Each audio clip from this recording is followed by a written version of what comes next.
हाँ।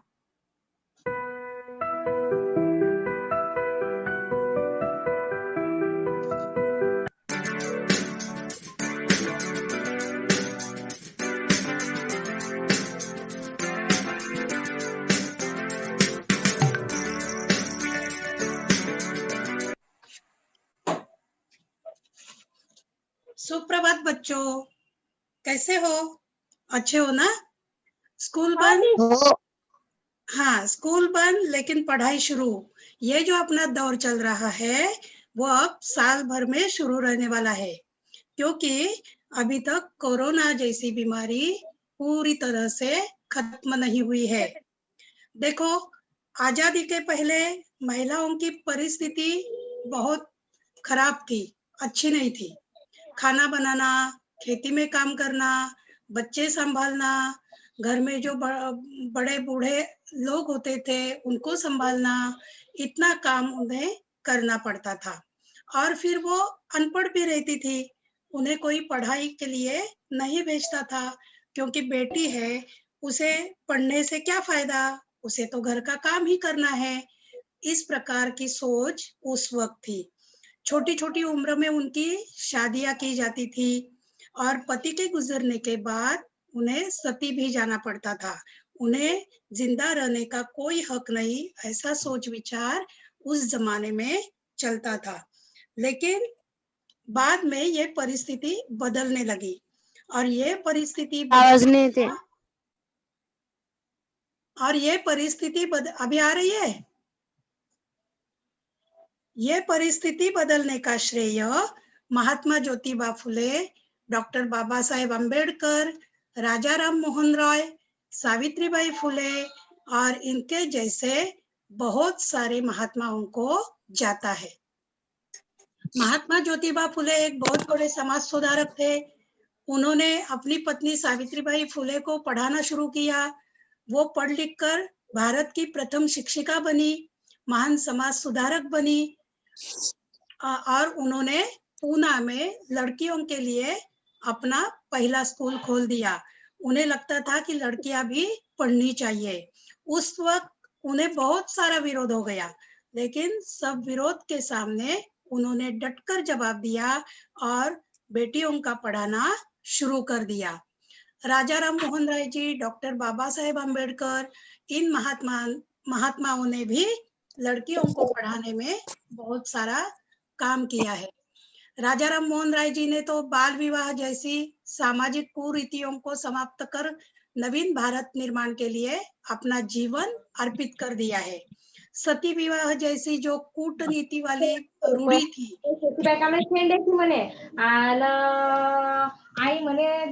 उसको भी उन्होंने नष्ट कर दिया। और ये जो समाज सुधारक थे, उनमें भारत की प्रगति के लिए अनेक महिलाओं ने बाद में योगदान दिया है, जैसे मदर तेरेसा है, इंदिरा गांधी है, सरोजिनी नायडू है, बहुत सारी औरतें हैं जिन्होंने भारत की प्रगति में योगदान दिया है और आगे भी देती रहेंगी। तो इसलिए आज हम एक नए दौर की पहचान कर लेने वाले हैं और इसमें मैं तनुजा आचार्य, श्रीमती बावधनकर और श्रीमती कारंडे आपका हिंदी के क्लास में स्वागत करते हैं। आज हम बेटी युग का नया दौर देखने वाले हैं और बेटी युग इस कविता का चयन करने वाले हैं। बेटी युग कविता जो है उसके कवि है आनंद विश्वास। ये जो बेटी होती है वो बड़े होके किसी की फ्रेंड बनती है, किसी की वाइफ बनती है, किसी की सिस्टर होती है, किसी की माँ बनती है, मदर बनती है। ये सब किरदार एक बेटी निभाती है। उससे ही आगे तो अपना देश आगे कैसे बढ़ेगा, पूरी जो प्रगति है वो उसके पर निर्भर करती है। इसीलिए आज हम इस कविता में बेटी युग कैसे हो जाएगा ये देखने वाले हैं।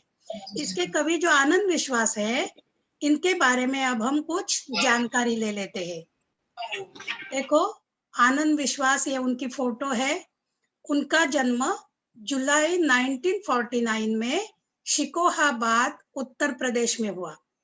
उन्होंने बहुत सारी रचनाएं की है, उसमें से है पर कटी पाखी, देवम, बहादुर बेटी, मिटने वाली रात नहीं, और बहुत सारी उनकी रचनाएं हैं। उसमें से और एक है गर्मा गर्म थपेड़े। ये देखो, ये कवि जो है वो अंधविश्वास के खिलाफ है। वो बोलते हैं कि विश्वास रखो लेकिन अंधविश्वास मत रखो, किसी के ऊपर अंधा विश्वास मत रखो। और जो घबराकर अपना जीवन व्यर्थ गवाते हैं उनके भी वो विरोधी है। अभी इस प्रस्तुत कविता के माध्यम से कवि ने बेटियों की शिक्षा, उनका महत्व, साथ साथ उनकी आत्मनिर्भरता और प्रगति का प्रतिपादन किया है। तो चलो अभी हम कविता देखते हैं। कविता देखो, नानी वाली कथा कहानी अब भी जग में लगे सुहानी, बेटी युग के नए दौर की आओ लिख ले नई कहानी। बेटी युग में बेटा बेटी सभी पढ़ेंगे सभी बढ़ेंगे, औलादी ले नेक इरादे खुद अपना इतिहास गढ़ेंगे। देश पढ़ेगा देश बढ़ेगा दौड़ेगी अब तरुण जवानी, नानी वाली कथा कहानी अब भी जग में लगे सुहानी। तो देखो, ये जो नानी जो है वो छोटे छोटे बच्चों को कथा सुनाती है रोज रात को। छोटे छोटे बच्चों को नानी वाली कथा कहानी जो है, नानी की जो कथा है वो आज भी सुहानी लगती है, क्योंकि ये जो नाना नानी होते हैं वो रात को बच्चों को सोते समय जादूगर, जंगल के प्राणी, राक्षस आदि काल्पनिक कथाएं सुनाते हैं। और ये कथाएं सुनने के बाद ये बच्चों को छोटे छोटे बच्चों को अच्छी तरह से नींद भी आती है। लेकिन अभी हमें क्या करना है, ये काल्पनिक कथाओं के साथ साथ बेटी युग के नए दौर की कहानी भी लिखनी है, और वो भी नाना नानी वाली कथा जैसी सुहानी बनानी है। देखो कवि क्या कहता है, बेटी युग में बेटा बेटी। इस युग में जो बेटी युग है उसमें बेटा और बेटी दोनों पढ़ने वाले हैं, दोनों को पढ़ाएंगे, सभी पढ़ेंगे सभी बढ़ेंगे। जब दोनों बेटा बेटी पढ़ेंगे तो वो खूब सारी तरक्की करेंगे, आगे बढ़ेंगे, अच्छी शिक्षा प्राप्त करेंगे, और आगे बढ़ते समय अपने जो नेक इरादे हैं, जो अपने ख्वाब है वो पूरा करेंगे। और ये ख्वाब और ये जो अपने इरादे हैं वो पूरा करते समय अपना जो इतिहास है वो खुद ही गढ़ेंगे, अपना इतिहास स्वयं लिखेंगे। जब ये बेटा और बेटी, देश के सभी बच्चे पढ़ेंगे तो देश भी आगे बढ़ेगा। देश के ये तरुण युवक युवतियां देश को आगे कर जाएंगे। इसीलिए नाना वाली कथा कहानी अभी भी जग में सुहानी लगती होगी, तो हमें अभी क्या करना है, बेटी युग के नए दौर की कहानी लिखनी है। अभी आगे देखो, कवि क्या कहता है, बेटा शिक्षित आधी शिक्षा, दोनों शिक्षित पूरी शिक्षा। हमने सोचा मनन करो तुम, सोचो समझो करो समीक्षा। सारा जग शिक्षा में करना, हमने सोचा मन में ठानी, नानी वाली कथा कहानी अब भी जग में लगे सुहानी। इसमें समीक्षा का अर्थ है परीक्षण, परीक्षा करना, मनन करना, चिंतन करना, सोच विचार करना। और ठानी, ठानी शब्द, ठानी कविता में यमक लगाने के लिए उन्होंने ठानी शब्द किया है, लेकिन ये मुहावरा है ठान लेना यानी निश्चय करना। देखो अभी, बेटा शिक्षित आधी शिक्षा। जब घर में दोनों रहेंगे, बेटा और बेटी दोनों रहेंगे, और उसमें से सिर्फ बेटे को पढ़ाया जाएगा तो वो आधा घर ही शिक्षित हो जाएगा। और जब दोनों शिक्षित पूरी शिक्षा, दोनों बच्चों को, बेटा और बेटी दोनों को शिक्षा दी जाएगी। ये देखो, ये पढ़ते हुए बच्चे नजर आ रहे हैं, बेटा और बेटी दोनों को पढ़ाएंगे तो शिक्षा पूरी हो जाएगी, यानी वो जो कुटुंब है, फैमिली है, वो पूरी शिक्षित हो जाएगी। और ये जो दोनों को पढ़ाने का जो विचार है, जो दोनों को पढ़ाने के लिए जो सोचा है, तो हमने ये सोच लिया है कि हम दोनों को ही पढ़ाएंगे। बाई आवाज नहीं येते। बेटा और बेटी अभी आ रही है, दोनों को हम पढ़ाएंगे, ऐसा विचार हमने तो कर लिया है। अभी बाकी सब तुम लोग इसका मनन करो, चिंतन करो और सोचो कि परीक्षण करो और सोचो कि बेटा और बेटी दोनों को पूरी शिक्षा देना है, दोनों को पढ़ाना है। और जब सभी घर के बच्चे, लड़के और लड़कियां पढ़ेंगे तो सारा जग शिक्षा में होगा, और ये सारा जग शिक्षा में करना हमारी ही जिम्मेदारी है।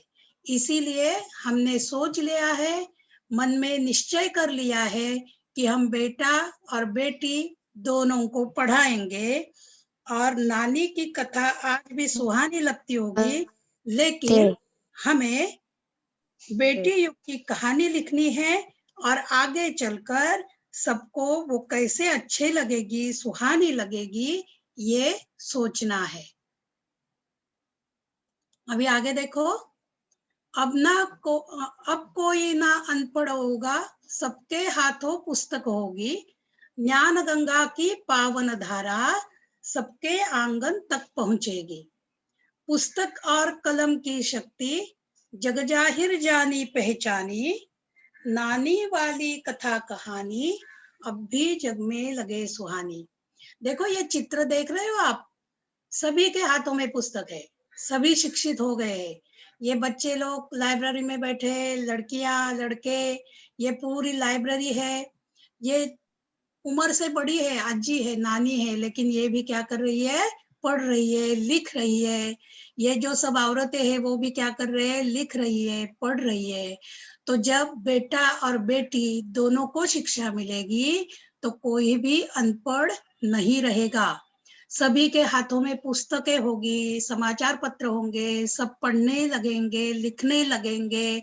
और ये जो ज्ञान गंगा पावन वो सभी के घर में पहुंचेगी। सभी लोग पढ़े लिखे होंगे और ये ज्ञान गंगा उनके घर तक पहुंचेगी। इस पवित्र धारा से पूरे जग का अज्ञान दूर हो जाएगा। पढ़ना और लिखना, पुस्तक और कलम, इसकी शक्ति क्या होती है, इससे देश किस प्रकार तरक्की कर सकता है, देश का इतिहास कैसे बदल सकता है, ये जग में सभी को मालूम है। जग में ये सब जाहिर है कि कलम और पुस्तक यानी पढ़ना और लिखना, इससे देश की तरक्की कैसे हो जाती है, ये सभी को जग में मालूम है। इसीलिए हमें सभी को पढ़ाना है, बेटा हो या बेटी, सभी लोग पढ़ेंगे, आगे जाएंगे। और नानी वाली कथा कहानी अभी भी जग में सुहानी लगती होगी, लेकिन अभी हमें वो नानी वाली काल्पनिक कथाएं न सुनकर बेटी युग की नई कथा लिखनी है और वो सबको सुनानी है। अभी आगे देखो, बेटी युग सम्मान पर्व है, पुण्य पर्व है, ज्ञान पर्व है, सब सबका सम्मान करे तो जन जन का उत्थान पर्व है। सोने की चिड़िया तब बोले, बेटी युग की हवा सयानी, नानी वाली कथा कहानी अब भी जग में लगे सुहानी। अभी देखो ये जो बेटी युग आएगा, सब बेटियां पढ़ेगी, बेटे पढ़ेंगे, तो बेटियां आएगी और ये जो बेटी युग आएगा वो सम्मान पर्व रहेगा, पुण्य पर्व रहेगा, ज्ञान पर्व रहेगा। जब एक बेटी पढ़ती है तो अपने पूरे घर परिवार को शिक्षित करती है, और जब देश के सभी नागरिक पढ़े लिखे होंगे तो हर कोई दूसरे का सम्मान करने लगेगा, कोई किसी का अपमान नहीं करेगा। और पूरे जग में, पूरे संसार में ये उत्थान पर्व रहेगा। साथ में देश भी आगे बढ़ेगा, सभी लोग मिलकर आगे बढ़ेंगे, तरक्की करेंगे। और कवि क्या बोलता है कि अ, आजादी के पहले भारत देश में सोने की चिड़िया बसेरा करती थी, ऐसा बोलते हैं। सोने की चिड़िया का मतलब क्या है? सोने की चिड़िया होती है क्या कभी? नहीं। तो भारत देश इतना संपन्न था कि जैसे सोने की चिड़िया वहां बसेरा करती है, सोने का धुआं निकलता था भारत देश में से आजादी से पहले। आजादी के बाद ये सब खत्म हो गया था।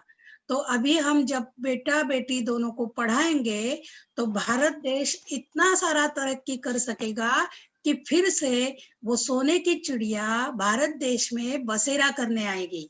यानी देश की बहुत सारी तरक्की होगी, देश बहुत आगे बढ़ेगा, उसकी आर्थिक स्थिति सुधर जाएगी। और कवि कहता है कि तभी ये सोने की चिड़िया बोलेगी कि ये बेटी युग जो आया है वो बहुत समझदार है, अच्छा है।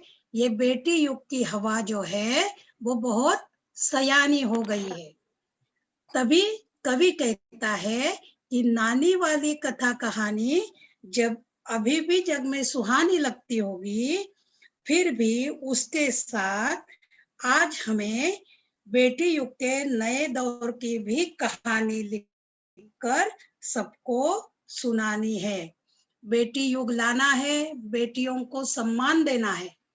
अभी ये जो हमने कविता पढ़ी, ये जो हमने कविता सुनी, ये जो कविता का अर्थ हमने देखा, उसका भावार्थ क्या है? देखो, बेटी युग का अर्थ है बेटियों को घर परिवार समाज और देश में उचित सम्मान देना। क्या होता है घर परिवार और समाज, ये क्यों लिखा है? जिस घर में बेटा और बेटी होते हैं तो उसमें क्या होता है, बेटे को अंग्रेजी मीडियम में पढ़ाने के लिए भेजते हैं और बेटी को किसी साधारण स्कूल में पढ़ने के लिए भेजते हैं। तो दो बेटियों को भी उतना ही सम्मान मिलना चाहिए जो बेटे को घर में मिलता है। बेटे को खाना देते समय भी सोचते हैं, बेटे को गर्मा गर्म खाना परोसते हैं और बेटी को बासी रोटी या अगले दिन का जो बचा हुआ खाना है वो खाना पड़ता है। बेटा स्कूल में जाता है और बेटी घर में छोटे नन्हे बहन भाइयों को संभालती रहती है। तो बेटियों को भी घर परिवार समाज और देश में उचित हमें सम्मान देना है, उनको भी अच्छा पढ़ा लिखा कर बड़ा करना है। दूसरा देखो, बेटियों को अच्छी परवरिश के साथ उनके सर्वांगीण विकास की ओर ध्यान देना है। अभी अभी मैंने बताया। हेलो बोला, हेलो हेलो। Hello teacher. हाँ आवाज नहीं आते भाई, आवाज नहीं आते। कोणालाच नाही येत आवाज। हाँ मैडम, देखो, बेटियों को अच्छी परवरिश के साथ उनके सर्वांगीण विकास की ओर ध्यान देना है। बेटियों को भी अच्छी परवरिश देनी है और उनका सर्वांगीण विकास, वो भी कैसे विकास की तरफ बढ़ेगी, ये उसकी तरफ हमें ध्यान देना है। बेटियों को सभी क्षेत्र में आगे बढ़ने के लिए अवसर प्रदान करना है। बेटी जब पढ़ लिख कर बड़ी हो जाएगी तो उसको क्या बनना है आगे जाके? सैन्य में भर्ती होना है, इंजीनियर बनना है, डॉक्टर बनना है। ये सभी जो क्षेत्र है वो उसके लिए खुले कर देने चाहिए। उसे सभी क्षेत्र में आगे बढ़ने के लिए अवसर प्रदान कर देना चाहिए। बाद में बेटियों का अस्तित्व और उसकी गरिमा की रक्षा करनी चाहिए। बेटी है इसके लिए उसे दुर्लक्षित नहीं करना है, उसका भी जो विचार है वो हमें सुनना है, उससे अमल करना है और उसकी जो गरिमा है, आत्मसम्मान है, उसकी भी हमें रक्षा करनी है।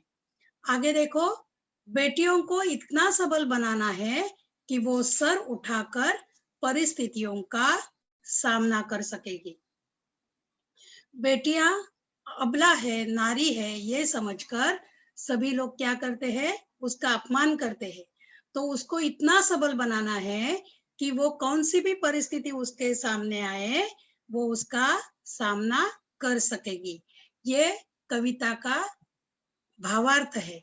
अभी क्या है, बेटियों को पढ़ाना है, उनको आगे लेके जाना है। इसके लिए शासन भी औरतों को सक्षम करने के लिए बहुत सारी योजनाएं बना रहा है।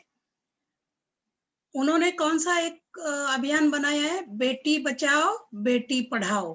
पहले बेटी को बचाओ। जब किसी को पता लगता है कि हमें बेटी होने वाली है, गर्भलिंग निदान परीक्षा करते हैं और उसमें समझता है कि बेटा है या बेटी है, तो बेटी होने वाली है तो उसको पहले से ही मार देते हैं। तो शासन बोलता है, सरकार की योजना ऐसी है कि पहले बेटियों को बचाओ। बेटियां बच जाती है तो उनको आगे जाके पढ़ाओ, उनको सक्षम बनाओ, स्वयं पूर्ण बनाओ, आत्मनिर्भर बनाओ और अपने पैरों के ऊपर खड़ा कर दो। आज देखो, ये जो नई नई योजनाएं सरकार ने बनाई है, इसकी वजह से आज सभी क्षेत्रों में महिलाएं हमें दिखती है।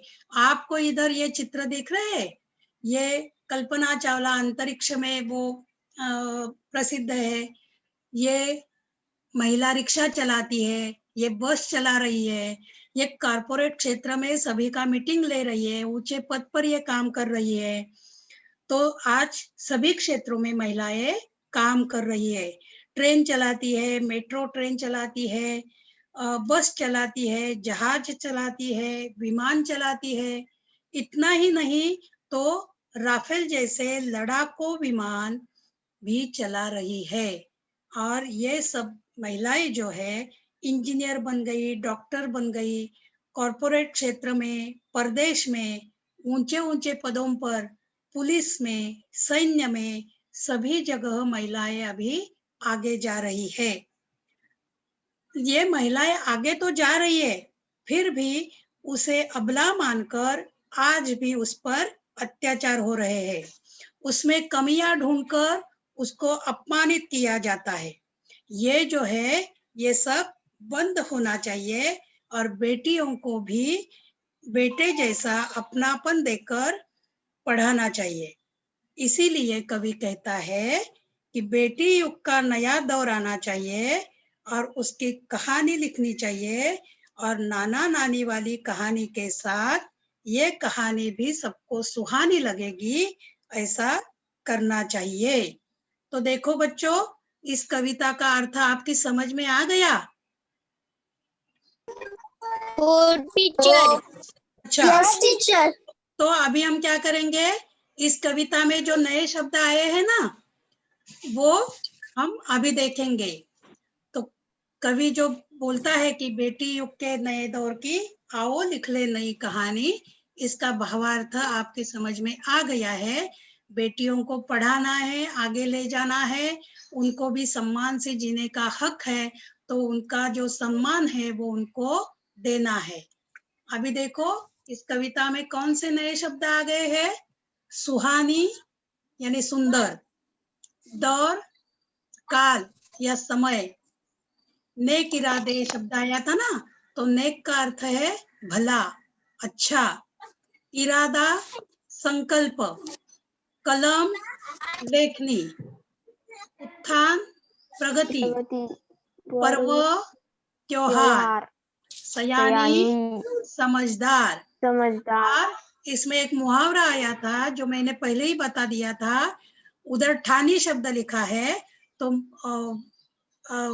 मूल शब्द है ठान लेना यानी निश्चय करना। ये शब्द आपके समझ में आ गए? तो अभी हम क्या करेंगे, यहाँ पे हम रुकने वाले हैं। तो आप घर जाकर कविता पढ़ेंगे, सुंदर अक्षर में उसको लिखेंगे, और मैंने जो अर्थ बताया वो लिखने की कोशिश करेंगे। तब तक के लिए धन्यवाद। और ऐसे ही एक नई कहानी या नया पाठ लेकर हम अगले क्लास में मिलेंगे। तब तक धन्यवाद। Thank you teacher. हाँ, अभी देखो आगे